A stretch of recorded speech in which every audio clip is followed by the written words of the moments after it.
Pour ceux qui ne me connaissent pas, je m'appelle Benjamin Machado. Je suis né en France en 1956, dans une famille totalement assimilée. J'ai commencé à m'intéresser au judaïsme sérieusement en 1975. J'ai fait mon alia en 1981. J'habite Jérusalem depuis.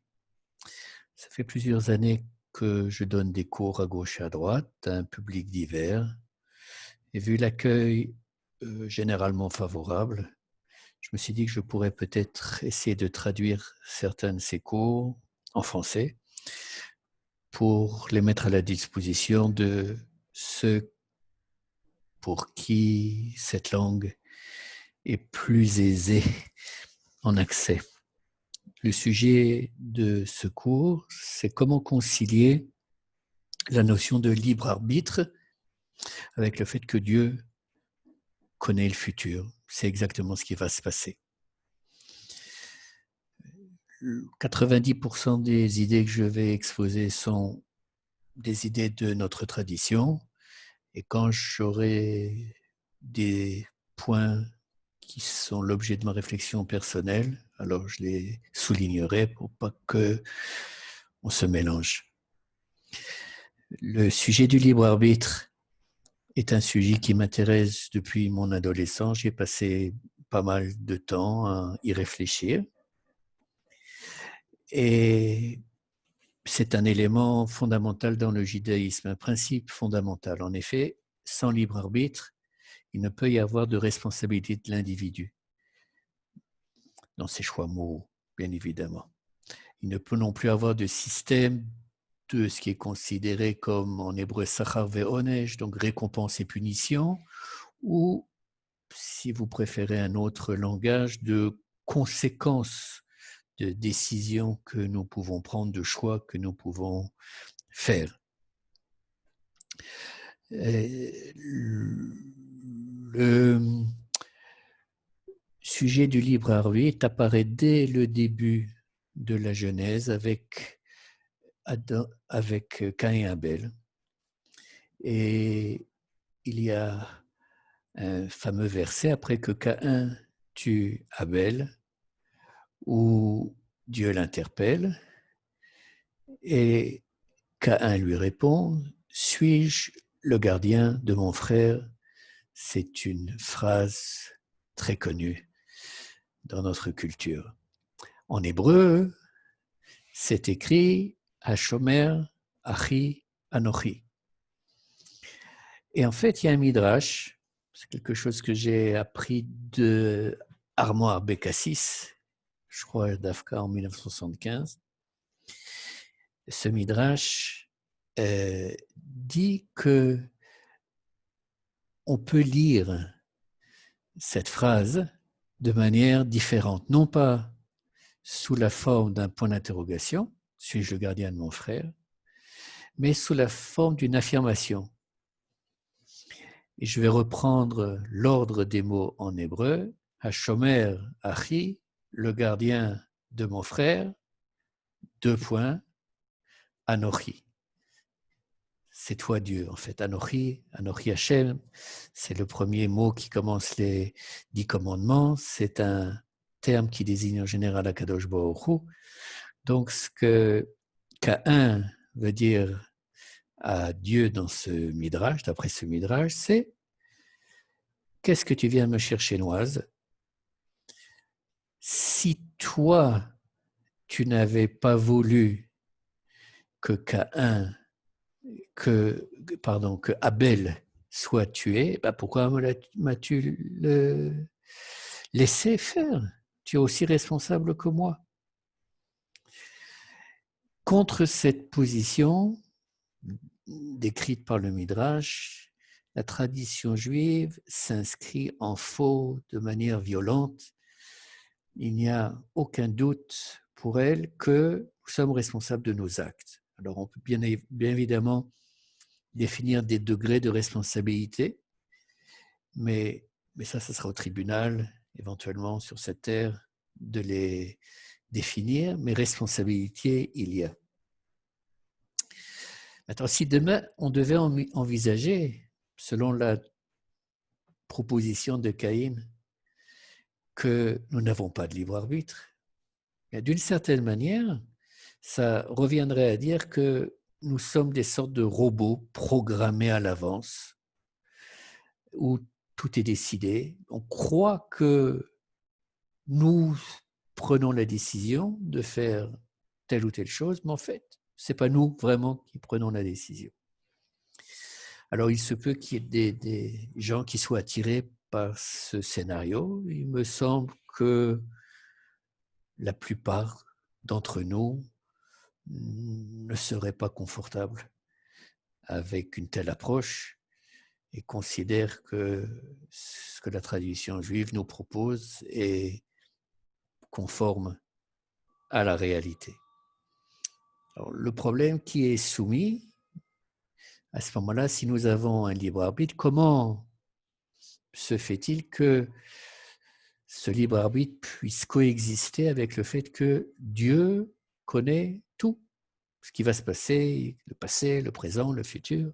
Donc, s'il savait que j'allais faire cette chose-là ou autre chose, est-ce que je suis vraiment libre de ma décision? C'est un sujet qui a été traité par nos sages, et pas uniquement par la tradition juive, dans de nombreuses générations. Et ce que je voudrais faire, c'est vous soumettre une possibilité de concilier ce paradoxe.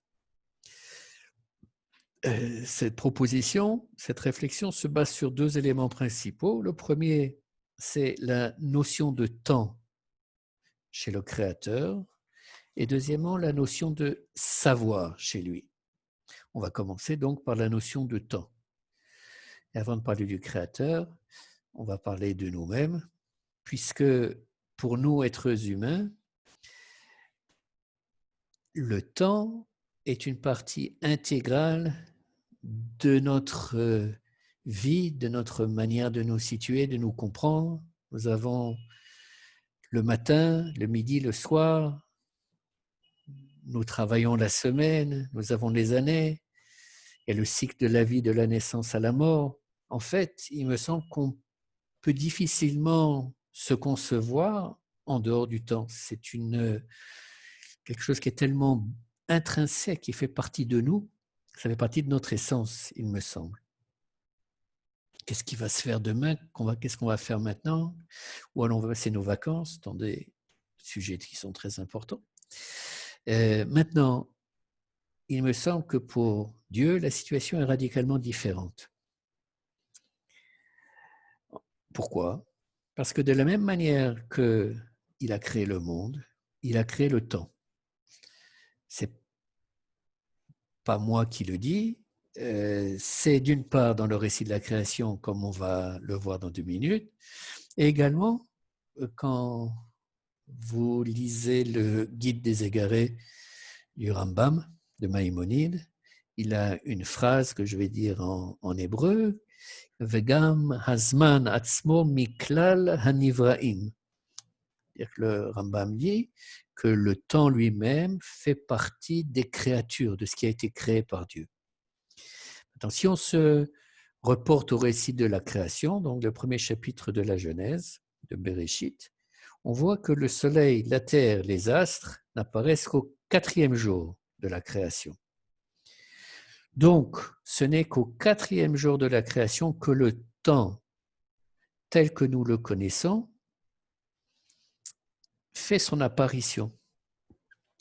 Donc, il s'ensuit que lors des 3 premiers jours, c'est les 3 premiers jours de la création, il n'y a pas de notion de temps, ils sont extratemporels. Et donc, on ne peut mesurer réellement la durée de ces 3 jours, puisque le temps que nous connaissons avec le soleil qui tourne autour de la Terre qui tourne autour du soleil, qui prend 1 an pour cette révolution, ça n'existait pas avant. Donc, même en prenant, comment dirais-je, l'hypothèse scientifique du Big Bang, dans laquelle nous avançons que le monde a été créé il y a des milliards d'années. Quand on regarde le récit de la création, ce n'est pas très clair. Qu'est-ce que c'est le temps qui existait avant le 4e jour? A priori, c'était un autre temps, ou est-ce qu'il n'y a pas de temps du tout? Je ne sais pas. Alors, ce que je voudrais vous proposer maintenant, c'est que une idée qui se base sur un concept de la tradition mystique qu'on appelle le Tsimtsum. Donc ça, c'est vraiment dans notre tradition. De quoi s'agit-il? La tradition kabbaliste considère que Dieu, le Ein Sof, avant de créer le monde, quand il a décidé de le créer, il a dû en fait, en quelque sorte, faire en sorte qu'il y ait un espace dans lequel puisse exister le monde qu'il allait créer. Pour ce faire, la Kabbalah parle d'un tzimtzum, c'est-à-dire d'une rétraction en quelque sorte. Il s'est retiré pour laisser la place au cosmos, au monde qu'il allait créer.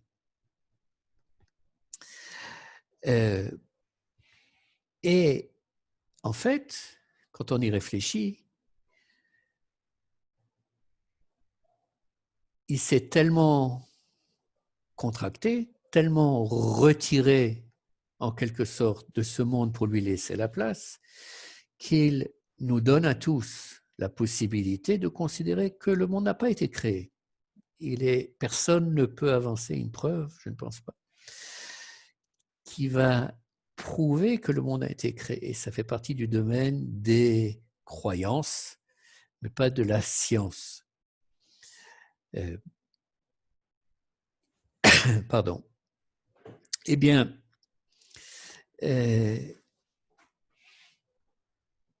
l'idée que je souhaite proposer, et ça c'est la mienne, c'est que de la même manière que Dieu s'est contracté, s'est retiré du monde physique, se retirer, je ne sais pas d'où, mais pour laisser la place à notre monde, eh bien, il s'est également retiré du temps. C'est-à-dire qu'il a créé le temps, et pour laisser au temps la possibilité de jouer le rôle qu'il avait à jouer, eh bien, il s'est retiré, il n'en fait pas partie. Le temps est une créature de Dieu, du même que le monde est une création, une création de Dieu. D'une certaine manière, si on essaye de prendre des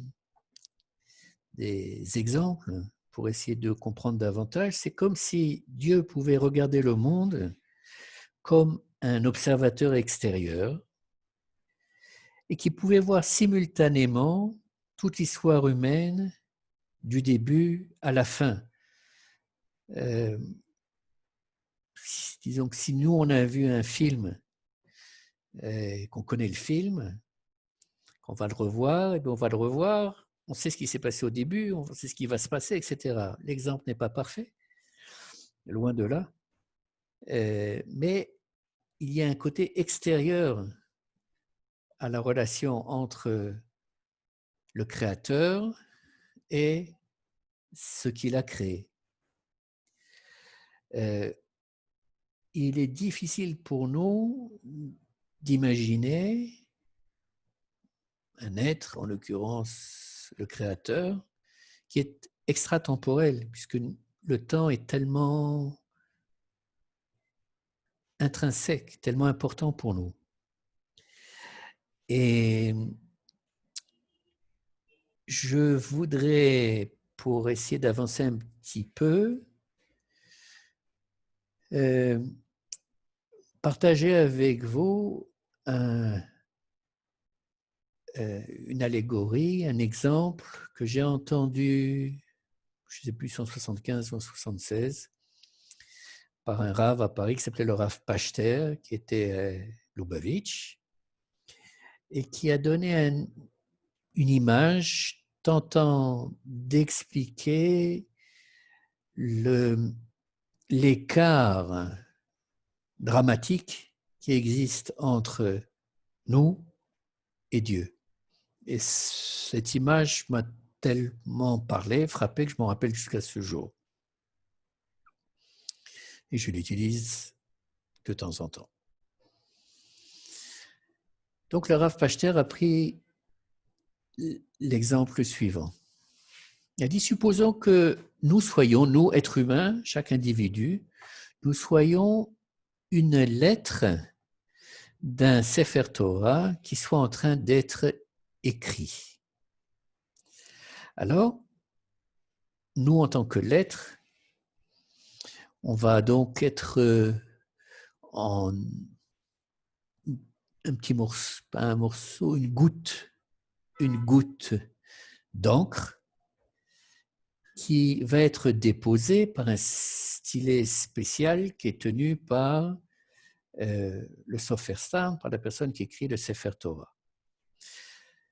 Cette goutte d'encre est déposée sur un parchemin. La goutte d'encre elle-même existe en 2 dimensions. Son contact avec le Sofer, eh bien, passe uniquement par l'extrémité du stylet, de la plume avec lequel le Sofer écrit. Cette goutte d'encre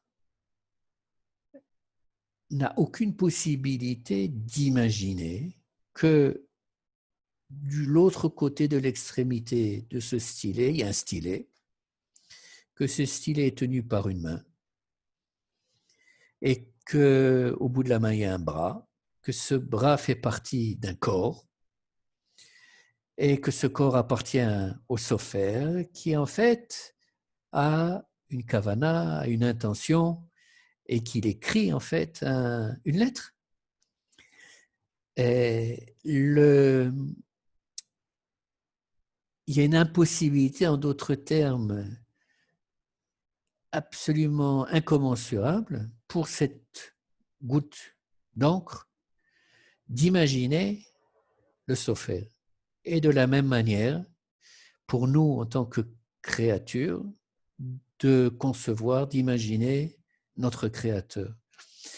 Et en ce qui concerne la notion d'un Dieu donc extratemporel, pour nous qui sommes totalement temporels, je pense qu'il y a la même difficulté d'appréhension. Pour donner un autre exemple qui illustre l'écart entre la créature et le créateur, nous disons Zachor veshamor bedibur echad, n'est-ce pas? C'est dans le Lecha Dodi, pour ceux qui le connaissent. Nous avons dans les 10 commandements 2 versions, une version dans l'Exode et une version dans le Deutéronome. Une fois, il est écrit Shamor et Yom HaShabbat et Kadesho, et la deuxième fois, il est écrit Zachor. Donc, Shamor, c'est garder, et Zachor, c'est se souvenir. Eh bien, dans le Lecha Dodi, nous disons Shamor ve'Zachor bedibur echad, que Dieu, en un mot, a dit à la fois Shamor et à la fois Zachor. Ça, pour nous, en tant qu'êtres humains, c'est totalement impossible. Nous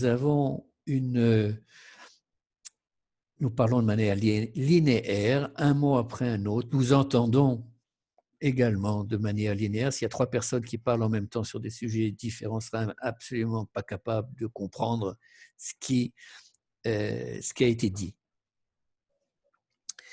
Et donc, tout ça pour illustrer encore l'écart qui existe entre la créature et le créateur. Maintenant, pour finir avec cette première partie du temps, je pense qu'il faut également réfléchir au rapport qu'il peut y avoir entre la créature est enfin, le créateur ou inversement. Qu'est-ce que je veux dire par là? Akadosh Baruch Hu, une fois qu'il a créé le monde, il a créé avec un certain nombre de règles de manière qu'il soit autonome. Idem au niveau du temps. Une fois que le monde a été créé, eh bien les lois du monde, les lois physiques que nous connaissons et celles que nous ne connaissons pas, eh bien elles fonctionnent. Comme ça qu'il l'a créé. Maintenant, imaginons une œuvre d'art. Oui, et imaginons par exemple un concerto. J'aime bien la musique. Eh bien, le compositeur, Mozart par exemple, va écrire un concerto et il y aura un certain nombre de feuilles de musique avec son œuvre. Une fois qu'il a terminé d'écrire son œuvre, son concerto, c'est terminé. Le concerto maintenant a une existence, entre guillemets, à part entière.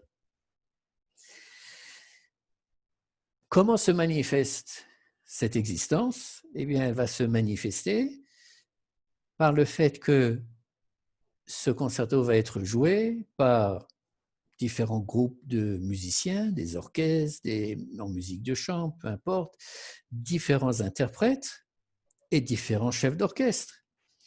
Et comme beaucoup d'entre eux le savent, je suppose, on peut entendre le même concerto interprété par 5 différents ensembles et on aura le sentiment souvent d'entendre 5 œuvres d'art différentes. C'est le même concerto, mais il a un autre goût. Donc, d'une certaine manière, ce concerto a été créé et il a maintenant une sorte d'autonomie de vie. Et donc, nous, en tant que créatures, nous avons le monde et le temps à notre disposition pour faire ce que nous décidons de faire, le bien ou pas le bien. Je voudrais passer maintenant à la deuxième partie qui sera plus courte, qui est la partie concernant la notion de savoir. N'est-ce pas? Puisque le paradoxe qui nous préoccupe, c'est comment est-ce que nous pouvons avoir un libre arbitre et comment est-ce que Dieu peut savoir à l'avance ce qu'on va décider. Alors, il me semble que quand nous utilisons le mot de savoir, eh bien, nous utilisons un mot, parce que nous sommes des êtres humains, nous avons un langage, il faut bien qu'on utilise des termes pour décrire le monde, pour décrire Dieu, éventuellement, ou notre relation à lui. Donc, dans la Torah, dans le Tanakh, nous aurons énormément d'expressions qui utilisent des anthropomorphismes. On va dire que Dieu voit, Dieu entend, on va parler de son doigt, de son bras, de sa colère, etc., etc. Nous disons qu'il existe,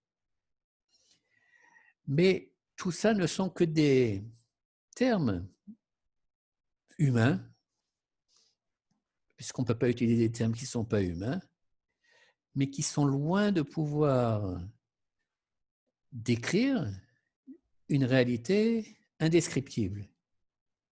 Et je vais prendre un tout petit exemple, c'est la notion d'existence, le mot d'existence. Oui, eh bien, on va pouvoir dire que la montagne existe, cette fleur existe, cet arbre également, le chat existe, et nous existons. Donc, nous allons employer exactement le même mot pour couvrir des réalités dont les modalités d'existence sont radicalement différentes entre une pierre et un animal, ou entre un animal et un être humain. Il y a des mondes de différence. Et par conséquent, à mon sens, et je crois que ce n'est pas uniquement à mon sens, la même chose s'applique au Créateur. Quand nous disons que Dieu sait, eh bien, son savoir n'a rien à voir avec le nôtre. Et à mon avis, son savoir est un savoir qui n'influe pas sur ce qui se passe dans le monde. En d'autres termes, maintenant, je vais décider qu'à Dieu ne plaise de faire un croc en jambe à une personne qui va passer, qui va s'écrouler. Oui, bien, je peux le faire comme je peux ne pas le faire.